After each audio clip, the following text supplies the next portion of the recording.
On this episode of Josh's Car Corner, I'm going to show you how to customize all the gauges on your GTO using VZClusterMod.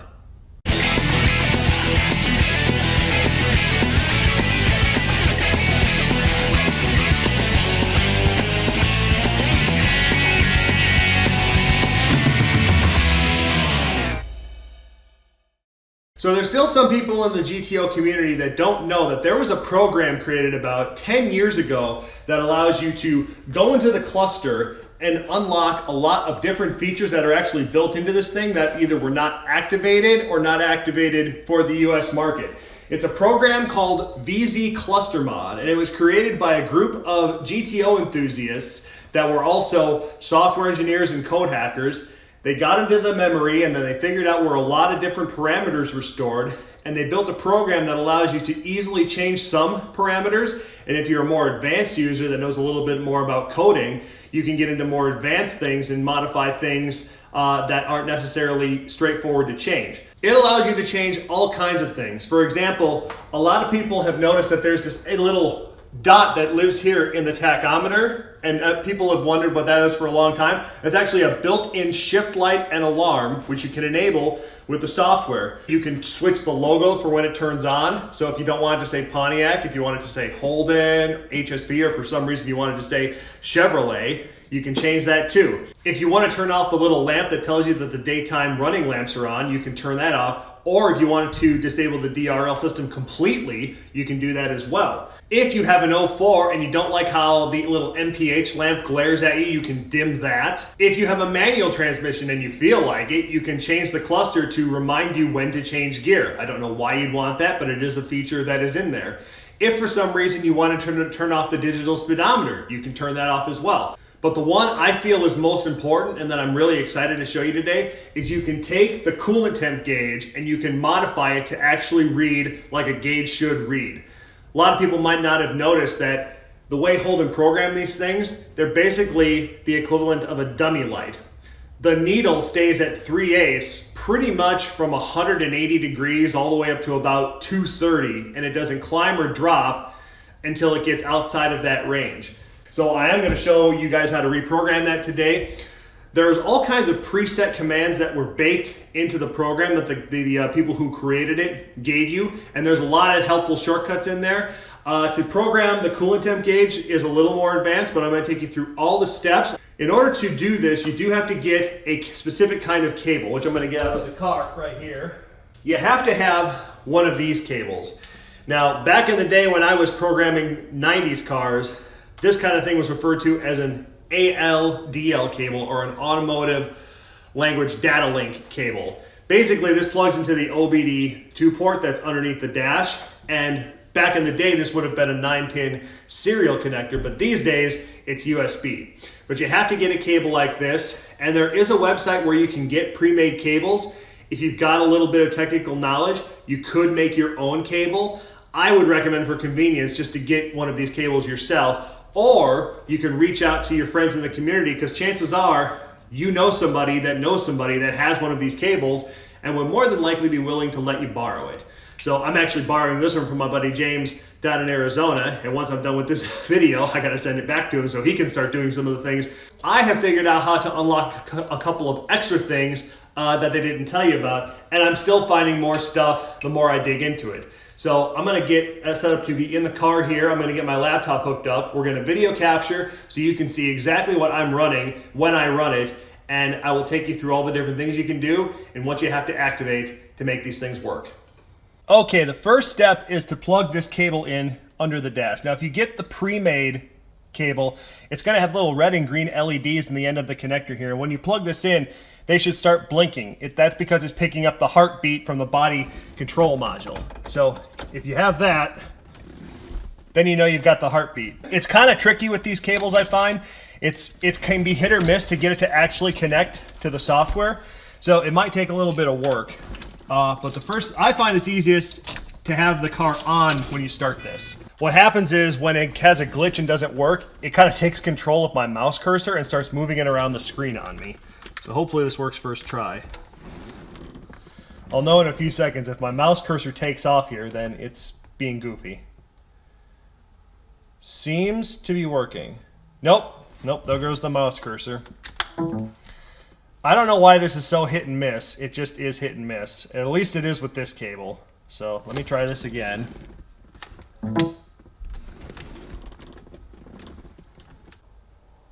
Okay, seems to be working this time. Okay, move the mouse down there. Okay, so first command I'm going to run is list ports. This is going to tell me all of the different COM ports that the program can see. Now, I've done this enough times that I know that COM8 is the port that I'm going to be using. Because it's USB, it's probably always going to be the highest COM port listed. So we want to connect to port 8. So we're going to open COM8. Serial port opened successfully. Now to make sure I'm actually talking to the car, I'm just going to type the command listen. And I'm getting a whole bunch of text scrolling that tells me it is listening to the car, so I'm just going to hit Control-C. I break that command and stop it. Now we're connected. Now I'm ready to start doing things. So let's go through some of the basic things here. Now there is a list of presets that they give you in the software, so I'm going to open up the preset window here. Here's the first one. So VZClusterMod preset startup logo. This is the big one a lot of people like to change. Now again, your options are Holden, HSV, Chevrolet, Omega doesn't work properly, I've never tried it, Chevrolet Special Vehicles, which I think is a Middle Eastern thing, and then Pontiac. I'm going to switch it to HSV for the purposes of this, so it gives you an example of how you want to type the command out on the bottom right here. See this area right here? This is what you would want to type. So we're just going to type that, pre-startup dash logo equals 1. So let's give that a try. Preset startup logo, oh, forgot the dash, equals 1. So now it's going to run the command. It looks at the current config. It'll actually say on the screen when you turn it on what model of car you're in. Now, if you want to have a custom message, there's a custom setting that it can convert you over to, and then you can type in a 10-character message.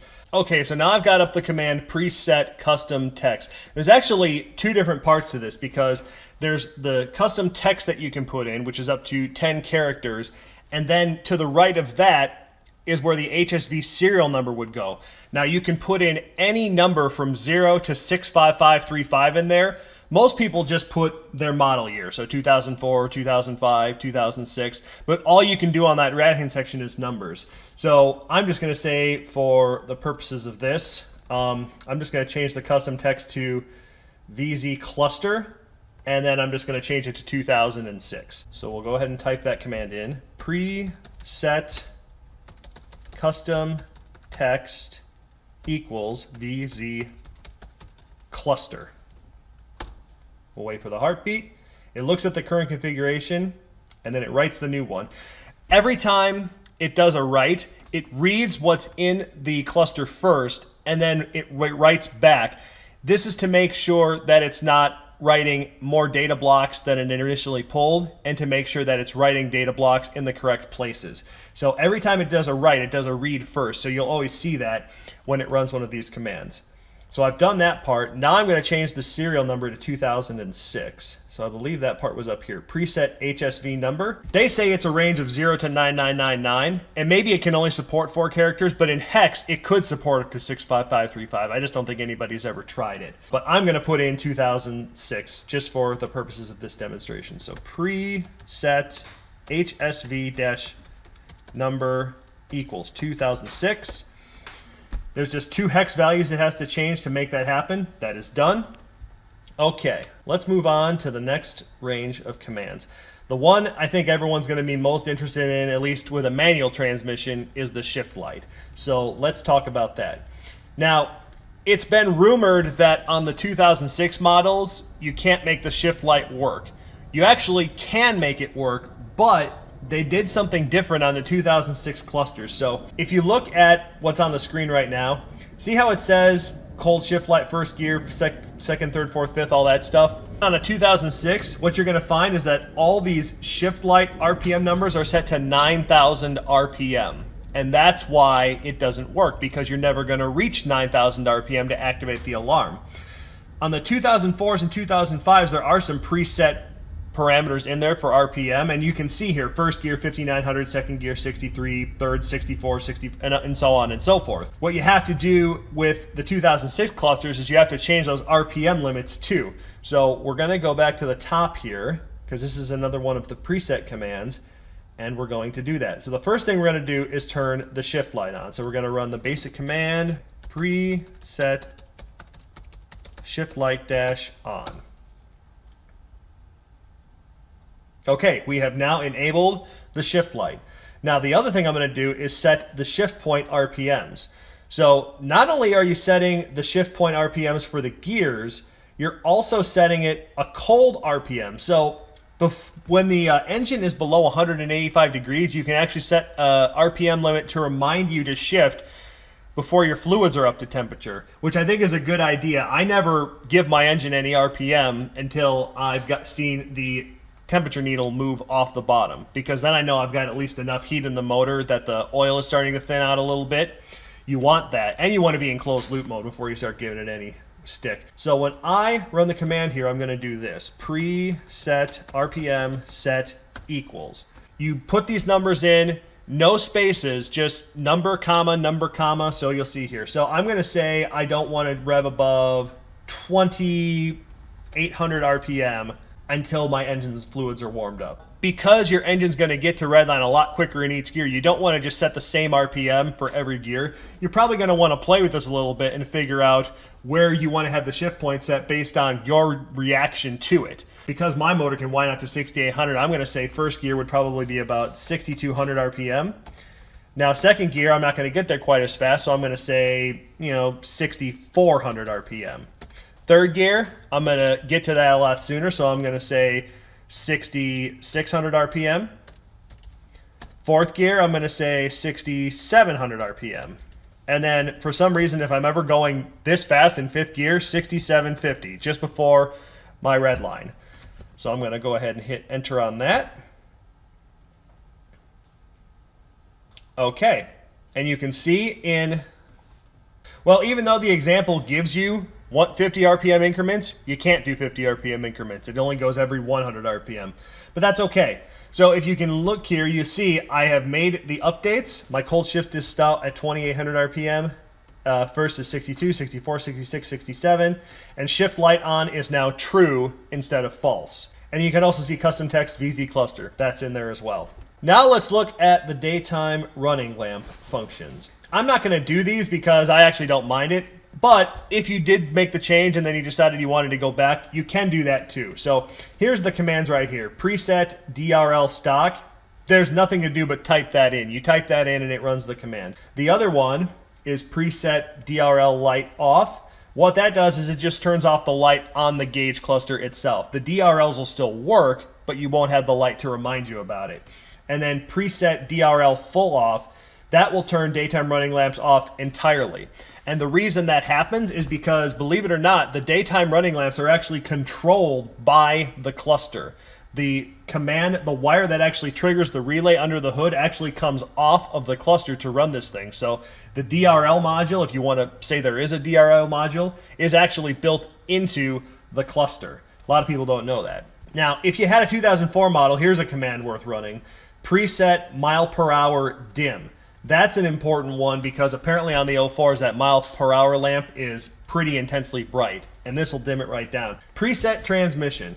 This is an interesting one. I haven't messed with it too much, but it is there if you want to mess with it. You can set whether you have a manual or an automatic. This could be an important one if you've for some reason done a trans swap from auto to manual or vice versa. You can modify the cluster so it'll actually read the way it's supposed to. The other one here, manual with gear change indicator. So what that is think back to the days of like your 1980s and 1990s cars where they had a shift up light. That's basically what it is. It'll pop up on the center display at certain throttle percentages in certain gears, and it will say change gear. Okay, I shut everything off before the last step, so I just wanted to show you what we've been able to do so far. So you can see my programming. So this is what it'll say from now on when the key is off, VZCluster 2006. So it's really a shutdown message. I'll turn it on here. And now we have the HSV logo. System check. Okay. I think Pontiac says system check complete, so it's a little more emotive on the HSV one. It's excited. Okay, everything's good. So that part's done. Now we'll get on to this guy, the coolant gauge. Okay, so now we're going to get on to what I think is the most important part of this cluster programming, which is modifying the temp gauge. So here's the command that they give you, and if you want your temp gauge to work like a real temp gauge, unfortunately you can't use this command, because here are the parameters they came up with for what the gauge does. So cold 140, that's the same as the factory, so that's the bottom. And then in a quarter 167, 3/8 low 176, 3/8 high 180. So here's the reason that the factory gauge stays at 3/8 all the time, is because built into the programming, it's got a low range and a high range to stay at the 3/8 bar. And here they've changed it, which is good, and then at a half they have it 200. That's not bad. It's once you get above that that I think it gets kind of silly. So at 5/8, 210 degrees, 3/4, 221, 7/8, 224. So the jump between 3/4 and 7/8 is only 3 degrees. That doesn't seem very good. And then your hot is 244. Now compare that to the stock, which I have pulled up on my phone here. There are some improvements, but there is a lot left to be desired. So stock is 140, quarter is 167. They didn't change that. Third, 3/8 low is 185. 3/8 high is 230. That's why the needle never moves on the factory gauge. And then 5/8 235, 3/4 240, 7/8 is also 240, and hot is 244.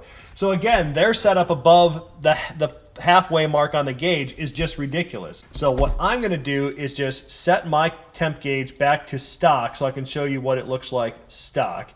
So we're just going to open that up. Preset temp gauge stock.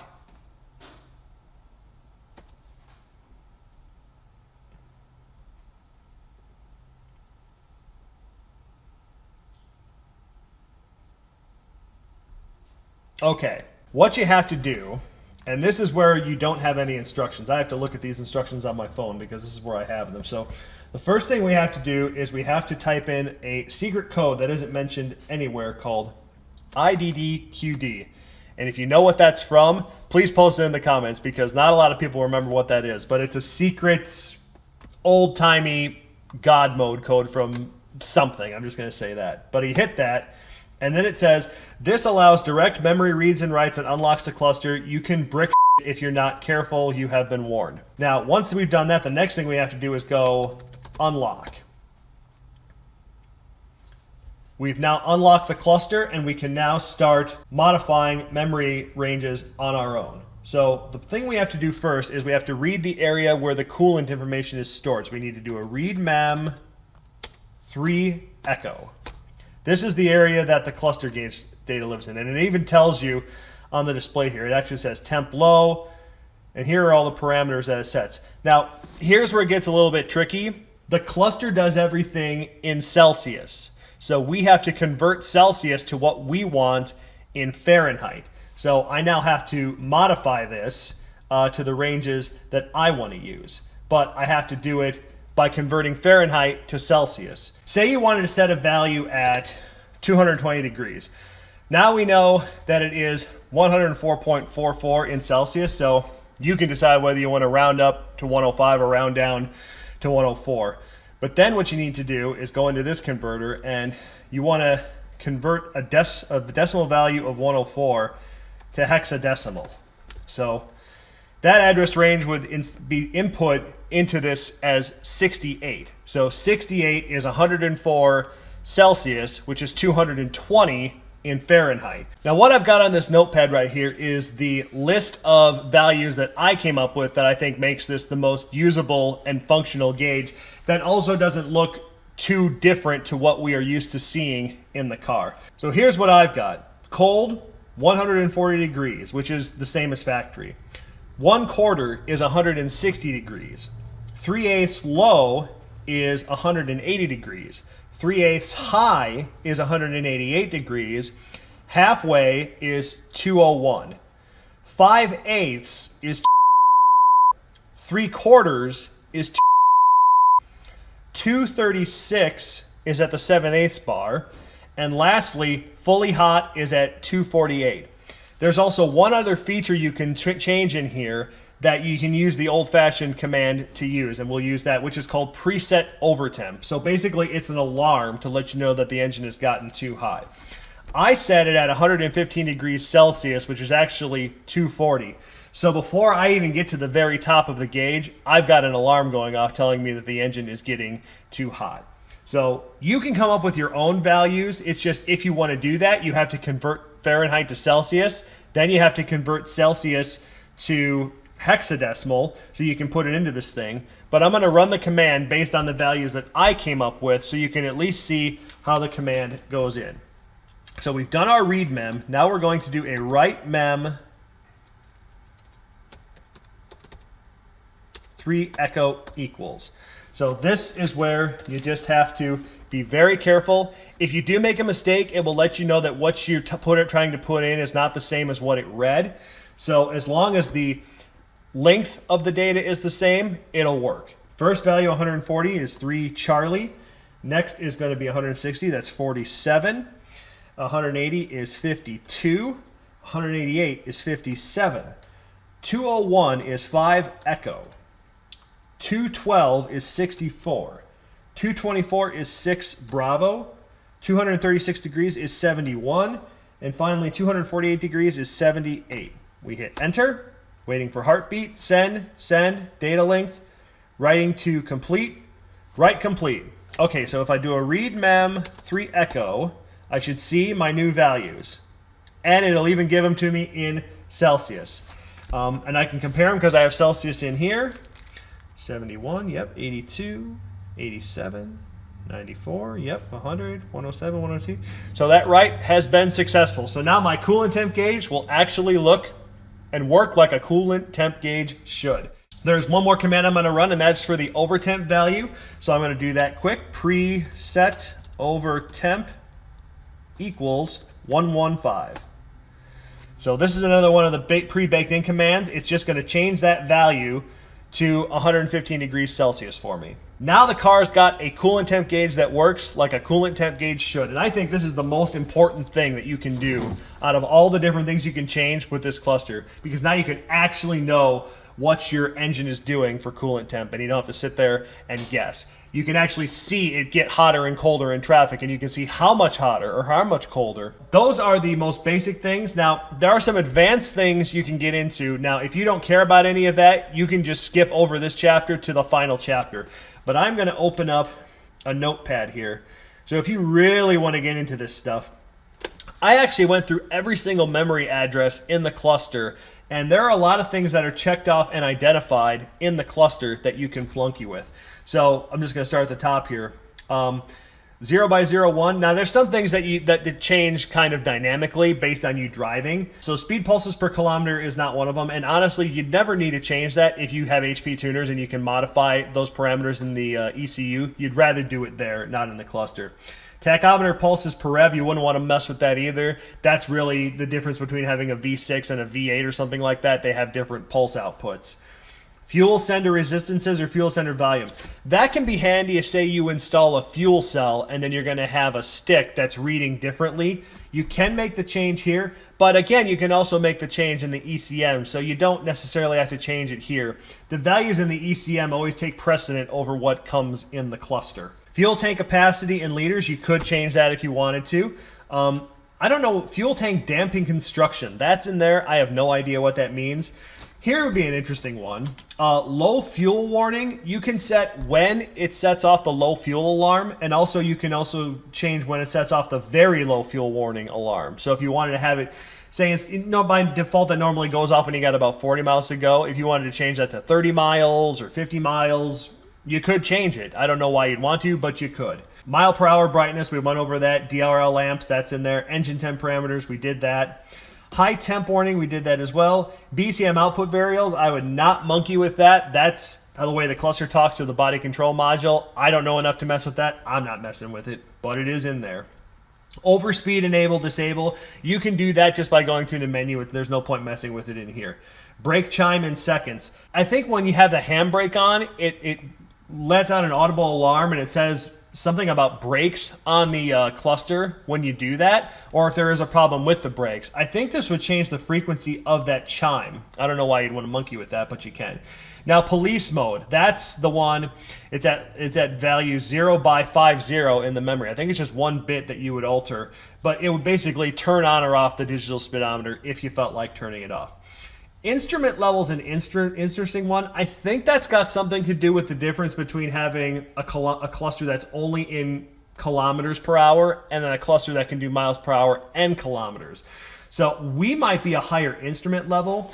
This is something I'm going to monkey with because I've got an Australian cluster. I'm going to throw it in here someday and I'm going to look at the values for instrument level between the two and see if it can be modified. Because if I could switch my Aussie cluster to read in miles per hour, that would be pretty cool. So that's something I'll get back to you on if I can figure out anything about. Cluster serial number. Every cluster's got a serial number baked into it. You can change it. There's no advantage or disadvantage to doing it. It does nothing. Analog gauge 0 off positions. There's some sort of GM part number at one value. I don't know what that does. SRS airbag level. That's important if you're ever messing with a different kind of Holden, like a Ute, or like for me, the Crewman, because they had side airbags in the seats. So they're at a different airbag level. Doesn't really matter for us. Although it might be possible to turn it down if, say, you're building a race car and you strip out the airbags. It might be possible to turn it down to a level where it doesn't check for airbags anymore. I haven't really looked into it, but it might be possible. Individual brightness for the dials, the pointers, and the displays, you can monkey with that. You could make the needles brighter, you could make the gauge faces brighter, or you can make the displays brighter or dimmer. There's a section for global name transmission and global name models. I have a feeling that has to do with the HSV models that are baked into the cluster. There's one address value that you modify. We saw it earlier. When you switch it to custom, it says it's at 0 delta. But I noticed when it was at XV6, which is the default, it was at 00. So there's probably a bunch of different names in there. So I'm going to go to that address range and monkey with it and see if I can unlock a bunch of different model names that are in there, because it might be cool to have it say whatever model of car it is. I'm really hoping VZ GTO is baked in there, or VZ Coupe, because I would just switch it to that value and not even bother putting in a custom message. Fuel gauge level parameters, again, if you were putting in like a fuel cell and you couldn't access the ECU for some reason, you could do it in there. It might be more beneficial, I don't know if you could do it if you were running a standalone computer or not. It's possible. Overspeed alarm, same thing. Analog gauge offset values. This is probably where you might be able to change the offsets for kilometers per hour versus miles per hour and all that stuff. Again, very advanced. I haven't really dug into it, but it's in there. HSV serial number, we monkeyed with that. We've changed it to 2006. Global name HSV type. This could also be the area that changes the actual name that comes up. So I'm going to look at that address range too. Last 6 of VIN. Every cluster has got the last 6 of the VIN for its corresponding car baked into it. There's really no reason to change that. It offers no benefit. Lamp configuration. I think that's got to do with lamp intensity for how bright the lamps are. And I'm talking about like the little lamps inside the cluster itself. Shift light RPM settings, we already did that. Rest reminder. If for some reason you didn't want the rest reminder going off every 2 hours and you had it enabled, if you wanted it to go off every like 3 hours or every 4 hours, you could change that. Apparently it's sitting there and it's in minutes. So you could reprogram and change the rest reminder to be a longer duration of time or a shorter duration of time. I found another, what I found to be, thought was a GM part number at an address range. What else do I have in here? Center side LED contrast. So you can apparently change, so the lettering in those side displays or the center display is either a deeper black or a more shallow black. You could change the intensity of the contrast on them and make them deeper if you wanted to, or not so deep. And that's pretty much where it ends. I think I found a possible GM part number at another address range. But that's all the stuff that I found that's really baked in. So if you really want to dig into it in greater detail, there's actually an advanced section in the VZClusterMod instructions. I'll pull it up right here. I just copied what's on the web page, and you can go to the web page itself. I'll show you the web page. There's some really advanced stuff in here. It recommends, though, for the most part, if you're going to do any of it, you do it on a bench. You don't do it in the car, because you could inadvertently send some sort of a programming command to the body control module and you could nuke it. and we don't want to do that.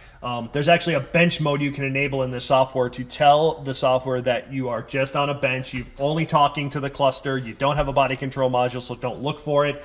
And then if anything goes wrong, the worst case scenario is you nuke a cluster and you just go get another one. So that is as intense as it gets in the advanced stuff. The one thing you might be asking yourself, and I'm going to tell you right now, no, you cannot modify the odometer. I have looked at it. I can actually see the data bytes where it exists, but you can't modify them. I've tried, you can't. It's encrypted, I'm sure, with double verification. There's a secondary point, it's saving it where you'd have to change it. I don't know where it is. I'm not going to go looking for it. It's not that important. No, you cannot change the odometer. So that's going to do it for this episode. I hope it inspires you to modify your cluster to get some of these neat functions out of it. It's got some cool things in it. Turning on the shift light for a manual is really cool. So what I'll do here is I'm just going to pull the car out of the garage quick, and I've got the cold temp set. So just to show you that it works, I'll just do a quick spin around the neighborhood and I'll show you that it actually works. So you can see that function of it working too at the end of this video. So thank you for watching this one. I hope it's taught you something about how this program works. And hopefully you'll want to monkey around with it yourself one day. Like I said, just get a cable, get one from a friend, buy one, and yeah, have some fun with your cluster. Not much you can do to break it unless you really get into the advanced stuff. And if you skipped over that, you're not getting into the advanced stuff, are you? So thanks for watching this episode. Next episode is going to be about installing a much bigger fuel pump in the GTO. So thanks for watching Josh's Car Corner. We'll see you soon. Like what you just saw? Let me know with a thumbs up, or by subscribing and clicking that little bell so you know when new episodes come out. And be sure to join the new Facebook group I set up too for Josh's Car Corner.